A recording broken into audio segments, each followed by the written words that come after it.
Welcome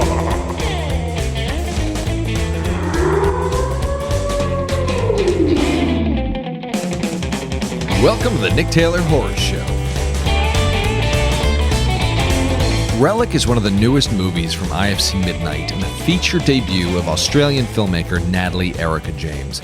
Relic tells the heartbreaking story of a family of women dealing with the mental decline of their matriarchal grandmother due to what seems to be Alzheimer's, but upon closer inspection appears to be something malevolent and evil. Relic was very striking and a really multifaceted, multi-layered movie, and I highly recommend it. It blends very deep emotions with atmosphere and eeriness and nuance, all while confronting serious themes of familial trauma and tragedy. One of the reasons Relic is so emotionally poignant is because it was based on Natalie's own family struggles with the gradual decline of her own grandmother due to Alzheimer's. You can tell by watching it that Relic is a deeply personal story, and it takes a certain amount of bravery to explore that as deeply as Natalie did. Ultimately, Relic hits all of the right emotional notes and delivers the scares in equal measure, and overall was one of the most exciting horror movies of this year. Natalie really knocked my socks off with Relic, and I truthfully can't wait to see what she does next. Now, for your listening pleasure, here is Natalie Erika James, director of Relic. Huge congratulations on the Relic. Thank you. I'm sorry, Relic. It's not the Relic. The it's Relic was that monster movie back in the 90s. Right. Yes, exactly. So, how can you walk us through how the movie got made? I mean, how did you get attached to this movie? What was the origin story behind the film itself? Particularly since this is your directorial debut, right? It is, yeah, my first feature. I started writing it back in, I think, end of 2014. So it was an original idea. I have a co-writer on it as well, Christian White, and he and I started developing it with like a Melbourne production company called Carver Films, who I'd known for some time. And then we actually had our first draft down when we thought we'd kind of make a proof of concept for it. And that was a short film called Creswick, which was a very different story, but had the same tone, theme, and setting. And yeah, I had seen that strategy of making a proof of concept work so well for a bunch of other filmmakers. So, it was quite strategic in that way. And the film did a few kind of genre festivals, and I, made a point to travel over with them. And at one particular festival, I think it was Fantasia, we got a write-up in IndieWire, which was just like a, top 5 films to see at Fantasia, something like that. But obviously people are reading that because I was suddenly flooded with all these, like people getting in touch, mostly representation, lots of managers, that kind of thing. And I think probably because it's horror as well, people were looking specifically for female-driven horror or genre. So I think timing was quite good with that. And off the back of that, I ended up signing with my US reps, my agents. And then they kind of came on board to help find producing partners for the project. And at this point, we were already kind of getting development funding through our government funding bodies in Australia. So Screen Australia, Film Victoria. Yeah, you guys have a lot of good film initiatives in Australia. It is good. Yeah. I mean, there's not, there's only a small pool, I guess. And it just means that they effectively act as it's a cultural institution, but also kind of a studio, but then they're the only studio. So if you can get on that train of funding, that's amazing. But the industry is certainly smaller over here. So anyway, the development was kind of chugging along, and then through my US kind of reps, we were able to do a bunch of meetings to pair up with potential producing partners and then eventually financiers as well. So that was how 9 Stories came on board, which is Jake Gyllenhaal and Reva Marcus' company. And then eventually Agbo Films, which is the Russo brothers' company, they came on board to co-finance with Australia. So these heavy-hitting producers. I mean, that's pretty amazing. Yeah, I mean, the whole time I have this approach to filmmaking that's a bit like, prepare for the worst but hope for the best, right? So the whole time you're thinking, oh, that's crazy, that's going to fall through. So I think approaching it with like a degree of skepticism is a little bit healthy. Right. And particularly with casting as well, because so many of those things fall over, and it's all in timing and people's schedules and all that kind of thing. So, a lot of it sounds really quick when I say it in a paragraph like that, but from the point of conception, it was about maybe like 4 years until we shot it. We started shooting it. Mm-hmm. So gotcha. Well, I mean, that being said, the whole idea of hoping for the best, in your case, that clearly worked out. What do you think these producers saw in the short that made them so interested and made them want to jump on board? Yeah, it's interesting. Maybe, this is just me guessing, but maybe there was like an emotional kind of component to it that resonated with them, because both of those companies are not traditional. Not traditional, but they don't usually make horror films. They're not genre production companies. So in some ways, I think probably the thematic drive and the emotional components of the short and the feature, because we had the script at that point when they were looking at the short, were speaking to things that they understood and that they were interested in, probably. Yeah. There's a book, I don't know if you've read it, it's called From Real to Deal by Dov Siemens. He does this like 3-day class in LA, and a lot of people have sworn by him, including Quentin Tarantino and Robert Rodriguez. They say he's the real deal. He really helped them with their career. There's a part in his book where he says, nobody cares about your short, don't make a short. But I've heard from multiple directors in cases where they make a short, they take it on the festival circuit, and then they get repped, and then they go make a feature. So clearly shorts really do matter. I mean, it sounds like they can be such a door opener for a lot of directors. 100%. I think it's a hard enough industry. If you're a director, you have to kind of show what you can create, and before people will give you a chance, right? Like, you almost have to believe in yourself first to get people to believe in you. I think it's really important, actually. I will say also that, like, to make sure that the short is representative of the feature and does that effectively, whether it's in the same tone or style or whatever it is. Because I have done the opposite, where I've made a short first and kind of expanded it into a feature. And now that the feature version is kind of more developed, it's not necessarily indicative of what's seen in the short. So I think there's a danger in that too. So if you start from a feature concept and then you kind of distill it down into something smaller, I think that is a much more effective way to get your feature made. Because you see so many short films, horror shorts, that are kind of just like centered on one visual gag or motif or just one scare. They're like punchline films, with nothing wrong with that, of course, but it's like, then you have to do all the work of finding what the feature is about. Whereas if you do that work first, it's like you're making a film that's meaningful, because that was your intention from the get-go. It's not just trying to expand this like scare that was effective on screen for 3 minutes. For me, it's always driven by imagery, sure, but also thematic drive and what is the film saying, essentially? What is it about? Yeah. Right. Well, I feel like there's a real fine art to the slow burn, and I think when it's done right, and in your case it was done so exquisitely. I'm wondering how you approached the slow burn. Were there specific movies that you observed? Was there any sort of, tension-based beat sheet, that you crafted to observe the ratcheting up of tension throughout the course of the movie? I mean, how scientific did you get about approaching the slow burn? For sure.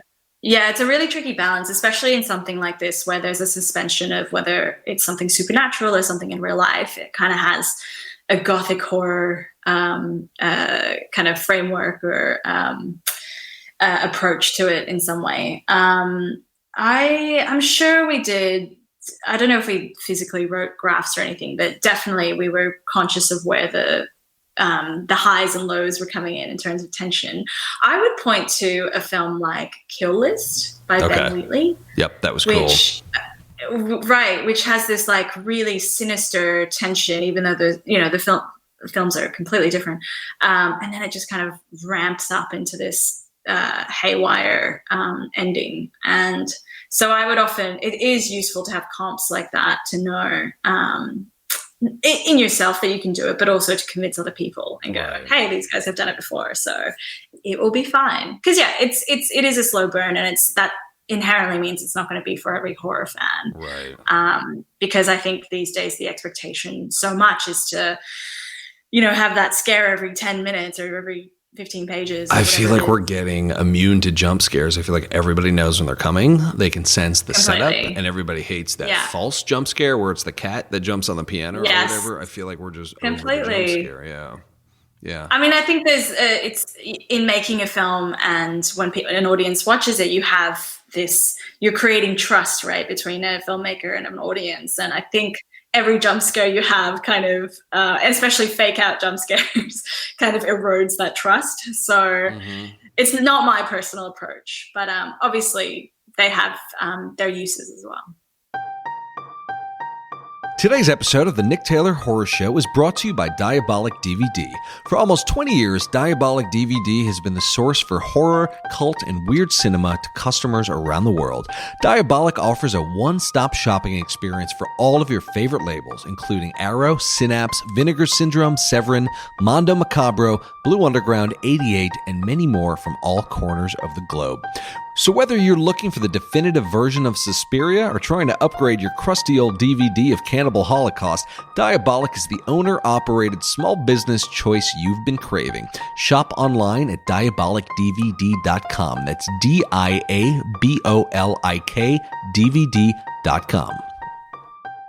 So this being your feature directorial debut and with very serious producers behind you, how did you prepare for directing? I mean, beyond, the obligatory kind of pre-production phases and storyboarding and working with your actors and like that, how did you any special either rituals or books you read or anything in particular that you did to prepare for this moment? Oh, rituals. Oh, that is a really good question.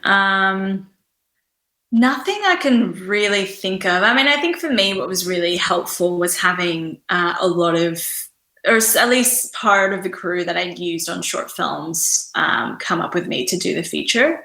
And so in a lot of ways, it was really daunting, this idea of, cast with all this profile and the big name producers attached. Yeah, so it was really nice having those collaborators on board because to a certain degree, there is a lot of pressure, but you can put that to the side when, you have your team and it just feels like normal. Judith Weston is a great resource for directing. Her book, Directing Actors, is one that I kind of discovered at film school and I've kind of come back to now and again. So I definitely recommend that. I think just probably like meditation and journaling is another thing that I, use to, because I think your mental health is so important and something that's often neglected in this process. Walks as well. Often if you run into like issues, it's helpful to kind of nut it out in a walk. Something about like you physically doing something else can help. I don't know, you overcome some kind of creative obstacle. I find that really useful. Yep, so. Steve Jobs used to do just that when he was having issues at Apple. Something magical about a walk. Completely, yeah. So don't underestimate how, taking care of yourself in little ways, I think, because there's enough on your plate. Yeah. Well, obviously, the subject matter of the movie was deeply personal, and I know you've been interviewed at length about it and the overall backstory behind it. But one quote in particular that I wanted to point to was from an interview you did with Bloody Disgusting, where you said, "There was no separation for me between the art and life, which was powerful in some ways and painful in others." So, I mean, I'm wondering, given that this was all based on, real emotional experiences for you, how were there any keys for channeling that into the work? Because in looking at the movie, it seems like the kind of movie where, yes, you can identify people's individual plights, like you can tell this is a personal story to you, but it does feel very universal in how other people can kind of project their own interpretations and their own emotional stories and family dramas into it. It just feels like a really masterful balance that you pulled off. So I'm wondering how you approached putting your own personal story into this, but why do you think it was so universal at the same time? Yeah, I mean, I think what's the personal aspect of it is part of it is practical, like what's actually happening on screen, but it's also the emotional truth of it. Right. And so for me, it was always about, the plot is vastly different from what actually happened with in real life. It's, my grandmother's decline was a very extended one, as is for a lot of people, whereas this film takes place over the course of like a week. So, it's a very accelerated story that is trying to just capture the essence of the experience, not so much, right. It's kind of day-to-day form. So, it's a representation of your experience in some ways. So you're drawing on the emotional truth, but there is some distance to it because, it's not the case. Like my grandmother wasn't violent, for example. Right. And it is. So you kind of ramp it up for the genre in a sense. I also feel like the reason it can, hopefully resonate with people beyond just people who've experienced Alzheimer's in some form is that it's so much about mortality and aging, and that's something that everyone has to deal with. So yeah, I think you can apply any sort of life experience to the film because everyone has to cope with death in some form and their parents aging and themselves aging. So. Right. I mean, it's interesting that you say that there was kind of space for you to explore your emotions because it was not exactly what happened. If you did a drama that was just, beat for beat exactly what happened, I'm sure that would be extremely painful. But I feel like that's kind of the beauty of horror is it allows for a symbolic exploration of visceral emotions in ways that are sensationalized. So I'm sure that made it a little easier since you were playing in a kind of horror sandbox. Completely. Yeah. I mean, I think that's one of the great things about horror is that it is a kind of safe space to feel emotions really strongly in a way because the fears are externalized and the menace is physicalized. And so it almost feels warranted. Whereas, you wouldn't be running around the house screaming if it was just, true life, I suppose. So that's kind of wonderful. It's still a process. And I think particularly in the writing process, it can be quite tricky, like you're really drudging up your shit to write. And sometimes in post too, when you're on set, there's just too much going on that you can't really, be bogged down by stuff like that. But, there's still scenes in the film. There's one scene in particular where Edna's kind of burying photos that I was like weeping on set. It was pretty intense, but it wasn't debilitating in any way. Yeah. So.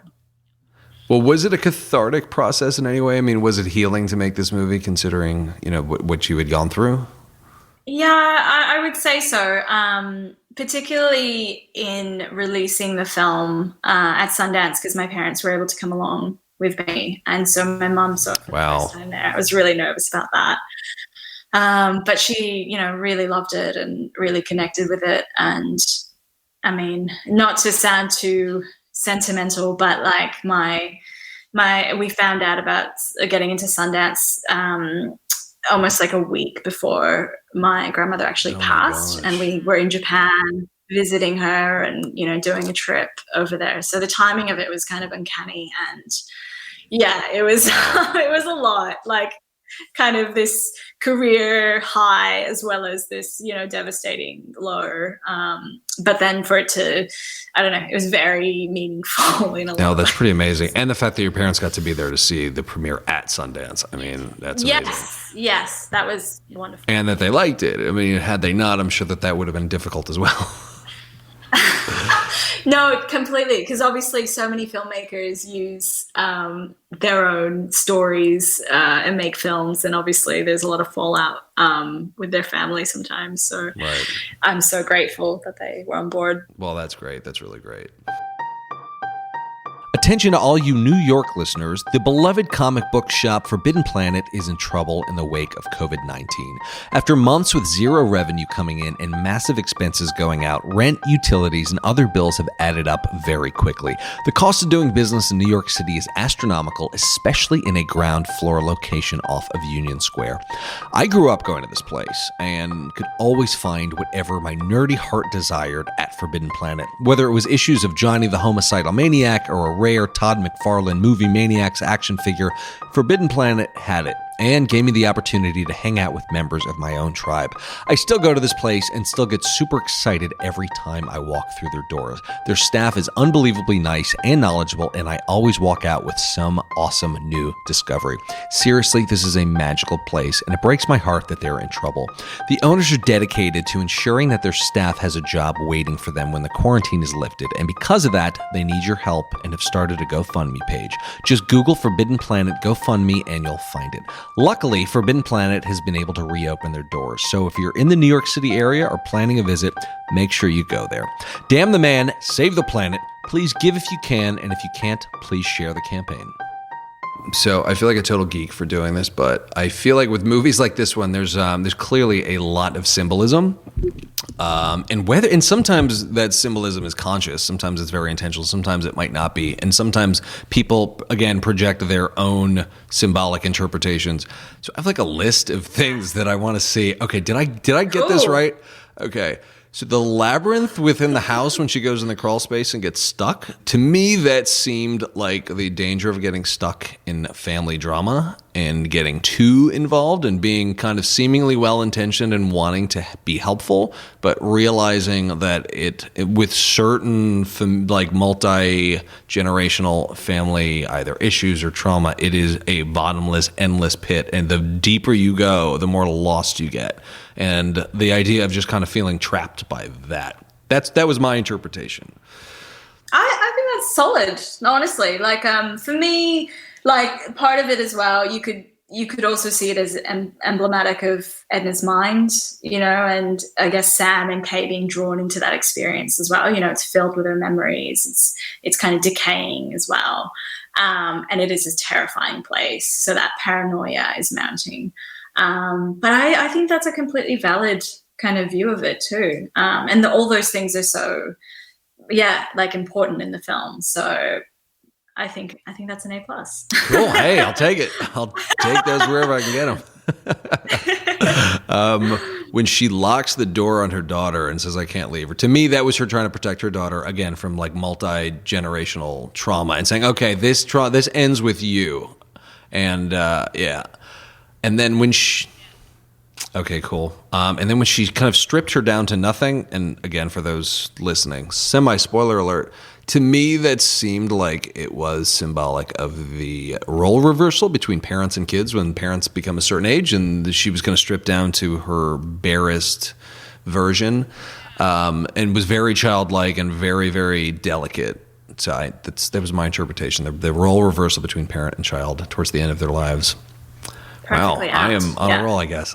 I mean, to speak to the ending, like, I don't know how much you want to talk about spoilers, but, that reveal or the peeling away is, in a lot of ways, about acceptance as well, right? And in about being there for someone in their decline, and no matter what form that they take, or, because people, I think what was important to us at the end is that, of course, it's the other we call what Edna becomes, her transformation. Of course, there is a supernatural kind of alien otherworldliness to that figure, but it's also very human as well, and it's very fragile and very vulnerable. And so, like a child, as you say, it does mimic how people are at the end of their lives.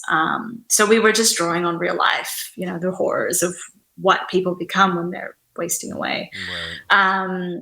And there's a sense of, I guess, that unconditional love and acceptance, and seeing someone for, where they are in their lives, but also that there was something of like a funeral rite to it. So there's something very like intimate and compassionate about the act. It's like not dissimilar to washing someone's body once they've passed in preparation for the funeral, which, you know, you do in Japan. And I think we used to do that in the West as well, but not so much anymore. Yeah, it was a very beautiful moment in a very eerie way. But yeah, it was very, very, very gentle and beautifully done, and kind of like reminded me of old school Tim Burton, but a little more grounded and real. Yeah. Yeah, it was a moment. Yeah, it was funny when we were writing it. We definitely got some comments from people being like, "So how is this going to be emotional? Like, it just sounds really grotesque to me." Yeah, it was super emotional. Yeah, I thought it was beautiful. It was beautiful. It was really beautiful. Well, credit to Emily Mortimer and the animatronics team for, you know, and Bella Heathcote, of course. Oh, was that an animatronic human, or was that somebody in practical effects? Was that like somebody in a head to toe prosthesis? Yeah, so 70% practical, 30% visual effects, I would say. Okay. And yeah, we sculpted out from silicon, essentially, as a prosthetic animatronic. And it was so incredible how they could control, you know, the tiniest muscles in the puppet's face. Yeah. And it turns out, because I always thought we would have to replace the eyes, at least, because they wouldn't look realistic. But it turns out it's not the eyeball that you have to worry about. It's the muscles around the eyes that make something look real. So yeah, no, I was blown away. They had like a breathing mechanism for the puppet as well, so that it would like go up and down. And I mean, I was so conscious of the fact that even if the rest of the film was successful, if that didn't pan out and if it fell flat, then, you know, essentially the film would be a bust. So yeah, a lot of high stakes on that particular production element. Yeah. So Cronenberg was a big influence on you, and this movie had a pretty solid body horror element to it as well. Yeah. How Completely. did you, could you talk about how you got into Cronenberg? Yeah, I mean, I guess I have a lot of, you know, references as directors, but I think I saw Videodrome in my teens. I grew up in the 90s, so it was before my time, but that was when I saw it. And I always just loved films that kind of are a bit of a headfuck, you know, psychological horror drama, kind of that space. And I think he just, that's probably my favorite of his films. And I kind of went and you know, consumed a lot of other things. Dead Ringers as well, I also love. That one is so insane. But yeah, kind of just unabashedly cerebral and weird and very visceral. Yeah, that's kind of the things that I love about his work. Yeah, I love the unabashedness too. Like, there's no need to explain what happens in Videodrome. You just kind of have to go with it. Yeah. Yeah, I know. Steve Johnson is a friend of mine, and he worked alongside Rick Baker and did the effects on that movie. He talks about reading the script, and he's like, talking about reading the script. He's like, I have no idea what I am working on. Like, this makes no sense. His can becomes the gun, and then he has like an orifice in his chest. It's like he could not process it, and then he just did it, and then he saw the movie. And then he's like, okay, now I get it. Now I get the brilliance of it. It's like the kind of stuff that makes no sense on the page, but then you see it and it's like, oh my God, this is mind-blowing. I love prosthetics people because they, you know, I mean, the guy I work with in Melbourne, he's brilliant, and he did a phenomenal job on Relic, but I'll often just send him photos of disgusting things and it doesn't faze him whatsoever. You know, I'm like, oh, can you create this? And he's like, oh yeah. And then he'll send me like 5 videos of that. And I'm like, oh fuck. Oh man. Yeah. They need to have a strong stomach. So extreme. Well, Tom Savini was a war photographer in Vietnam. He used to take photographs of dead bodies and people who had been blown up by bombs and things like that. He saw all manner of horrible things. So that's why people think that he's able to do blood and gore so well. But I mean, their search history alone would be just, you know. I bet they're on a lot of watch lists. For anyone else. They're definitely on government watch lists for sure. Completely. Yeah, I'd often like be writing emails to him being like, corpse dimensions is the subject title. Just the most surreal moments of like, oh, what am I doing with my life? This is amazing. It's cool. No, it's kind of a good feeling. So, as when it comes to writing and directing and filmmaking, there's a lot of books on the topic. Were there any that were particularly helpful to you in terms of your either directing or your overall directorial career? Was there anything that you would attribute your success to? I've been listening to a lot of like podcasts about screenwriting in particular because I'm in a screenwriting phase. But books wise, yeah, I mean, I've read quite like the classics, I guess, like, you know, Story, Robert McKee, like Save the Cat. Yep. I think it's always interesting to find different ways of approaching screenwriting and the frameworks you can use to think about screenwriting. I would say that my co-writer and I we don't follow one school of, you know, screenwriting thought. It's very much a mix. And we also had this brilliant script editor who, you know, put us on to, for example, breaking the script down into like 8 chapters instead of the 3 acts or 4 acts that people use. And it's just a way of, you know, thinking about it in a different way. So I think it's like whatever's helpful to you. I would say one book that has been great is maybe like On Writing by Stephen King. That's a classic. Love that book. Just the way that he describes like his muse, right? You know, as this like guy who you have to like go down the stairs of the basement. He's got to know where to find you. Yeah, exactly. And I do really like that idea of because I think you can assign so much pressure onto yourself with screenwriting, and it's the easiest thing not to do in some ways. So it's great to just know that just showing up is enough, and you don't have to churn out brilliance every day. But you know, it's that thing of like, what's that thing that Eat, Pray, Love writer says? You know, genius is like outside of you. Elizabeth, I can't remember her name. Yeah, she has this really interesting idea about how like you don't have to assign genius to yourself. It's like it's kind of this elusive thing that you have to be present for, and you can catch sometimes, but not always. Yeah, and that's really, I don't know. It means that it's just a more optimistic approach, I think. Yeah, to me, that was one of the most liberating things about On Writing is when he talked about like, yeah, here's how I write books. So many books, 2,000 words a day, and most of the time, it sucks. Completely. And then he just reworks it and reworks it and reworks it, and his wife goes through it, and she's his writing partner to a degree, and he just breaks it down, and he sounds like a mere mortal. Stephen King sounds like, oh, completely. Okay, now I get it. But yeah. And also the idea of the closed door. I really appreciate that as well. And that you actually need that time. And there's, you know, your brain is very easily distracted. And so you have to carve it out into your life, that alone time. Bird by Bird is another one. Yeah, I love that one. Yeah, it's very in line with On Writing in a way. And it is just about the slog and just getting through it, even if, you know, sometimes you're writing and you're like, this is shit. It's like tune out that, you know, the voice, the negative voice. And then also The Artist's Way is a great one too, which is... I'm a fan. I did my morning page this morning. Oh, amazing. Is it Julia Campbell? I think it's Cameron. Julia Cameron? Okay. I think it's Cameron. Yeah. And obviously she talks about, having a relationship with yourself as an artist, which sounds quite wanky, but in practice, like I understand, it's more just about cultivating curiosity, right? You know, in the world. And just to sit and do your pages and get started and clear your brain. Yeah. Have you read The War of Art? I haven't, no, but I've heard a lot about it.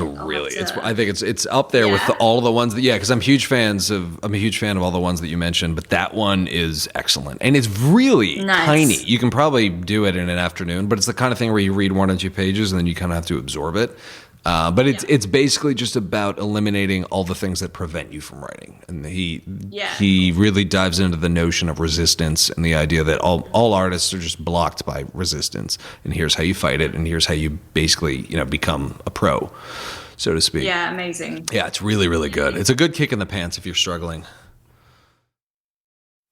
It's so useful to dig into that stuff right now, of course, when we're all at home and, there is the time to write. So, yeah, I'll check it out. Thanks. So looking at the movie in its finished form, what would you have invested more in and what would you have invested less? And I don't necessarily mean money. It can be time, resources, energy. But what should you have focused more on and what do you think was a waste of time to have focused or spent so much on?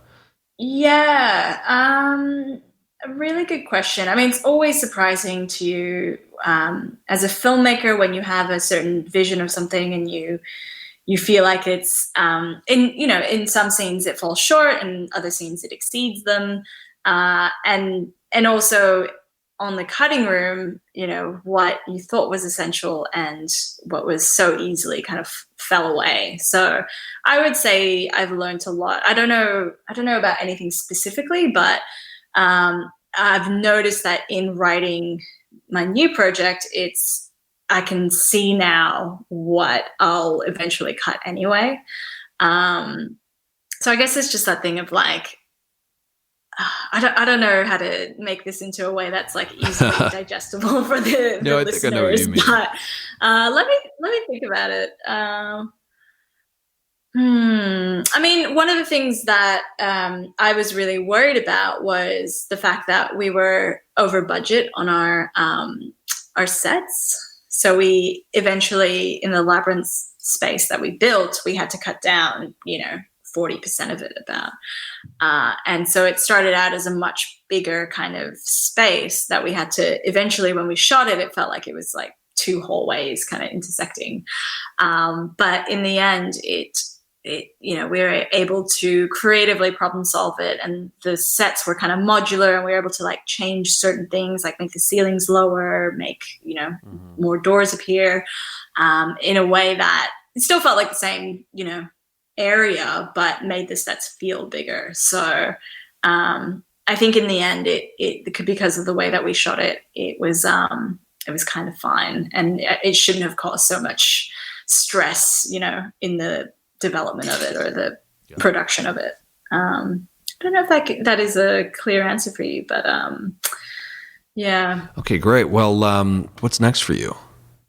Yeah, I'm doing a Japanese folk horror, so I'm writing that at the moment. That's cool. It's very much in the vein of like a Wicker Man or Rosemary's Baby. And, I guess if Relic is about death and mortality, then this one's about birth and creation. And it's certainly about motherhood and sacrifice, both kind of literal and figurative. So. Oh, wow. Is it based on Japanese folklore?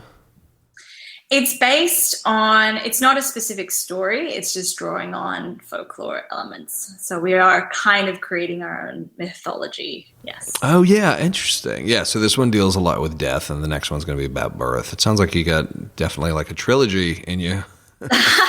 Yeah, something like that. Just small themes, Yeah. Great. Yeah. Well, Natalie, this was really, really awesome. Thank you. Before we wrap up, any parting wisdom for aspiring filmmakers out there? It sounds quite simple, but I would just say the most important thing is just to keep making stuff, and it doesn't matter how small that is, what kind of scale that's on, both to keep honing your craft, but also just to, have a calling card, have something to show people. Because, unfortunately, you have to believe in yourself before other people start believing in you. So it's the easiest way to do what you're capable of. Cool. Great. Well, on that note, thank you again. Thank you. Cheers. All right. Here, as always, are some key takeaways from this conversation with Natalie Erika James. Number one, seriously, make shorts. Shorts are a big argument within the filmmaking community, but most directors I've spoken to swear by them as very necessary parts of becoming a filmmaker. Natalie took her short on the festival circuit, and it got her representation, which ultimately enabled her to make a very legitimately budgeted feature debut, because producers knew her style and they knew what she was capable of. Now, this is an unlikely example, but the power of Natalie's short got her an agent, which helped get her producers like Jake Gyllenhaal and the Russo Russo brothers. And yes, that's Marvel Avengers Russo brothers. Clearly, there's more to the story than that, and it took years for all of this to come together, but having a rep really helps. So make a short and get a rep. Number 2, don't overlook your own mental health. Indie filmmaking can be agony and often involves multiple sleepless nights and endless amounts of stress, all of which is par for the course. However, as Natalie pointed out, as a director, your mental health is of the utmost importance, and typically it's one of the most overlooked elements of filmmaking. Natalie states that she would take walks to figure out difficult scenarios and deal with difficult circumstances on set, and she turned to meditation to better equip her cognitive abilities. The better your mental health, the less emotional you'll be, and the better you'll be at being creative and solving problems when you're on set. This is particularly important at the beginning stages of your production because you'll want to be as clear-headed and energetic as possible and save your steam for the end so that you don't burn out prematurely. Yes, many stressful elements of directing are entirely unavoidable, but do what you can to be as rested and mentally healthy as possible on your sets. It's very easy to forget about this in our hustle-bustle culture, but find ways to sneak in naps and take those breaks when you need them. It doesn't make you lazy. It makes you a smart director who knows how to manage their creative and cognitive energy, all of which will ultimately serve your movie. Number 3, get personal. Natalie put her own personal story into Relic. However, when you watch the movie, it's easy to project your own experiences and interpretations into it, and that universality is one of the things that makes Relic so powerful. Bottom line, the more you open up, the more your audience will relate to you. Clearly, you're not going to reach everybody, but the deeper you go into your own personal story, the more powerful and effective your movie will be for others. Chances are others have dealt with something similar, and your movie will convey to them that they're not alone. This is the true power of this level of personal filmmaking, and horror is the most perfect genre for doing this. The events that occurred in Relic are clearly not what happened to Natalie's family exactly, but they are inspired by it. The movie is no less powerful, though. In fact, the horror element makes these emotions work at an even higher level. Horror is one of the best metaphorical vehicles for exploring and addressing things like trauma and tragedy and topics otherwise difficult to confront. No other genre really lets you do this as safely as horror. So if you have a deeply personal story to tell, the horror genre can really let you run wild and confront real horrors in extreme and healing ways. The entire process can be very healing to the filmmaker, and if it's healing to the filmmaker, it's going to be healing for the audience. This is one of the many reasons why horror is such an important genre. Today's episode of the Nick Taylor Horror Show is brought to you by Rue Morgue magazine. Subscribe to Rue Morgue for award-winning insight into the world and culture of horror, from books, movies, and comics to music, collectibles, and classics, featuring the latest film, book, comic book, music, game, toy releases, and more delivered to your door. Guillermo del Toro called it the best damn magazine in the genre. Subscribe to Rue Morgue, the horror magazine of the 21st century, by visiting www.rue-morgue.com. Anyway, guys, thank you as always for listening. If you enjoyed this episode, it would mean the world to me if you shared it with your friends and family on social media.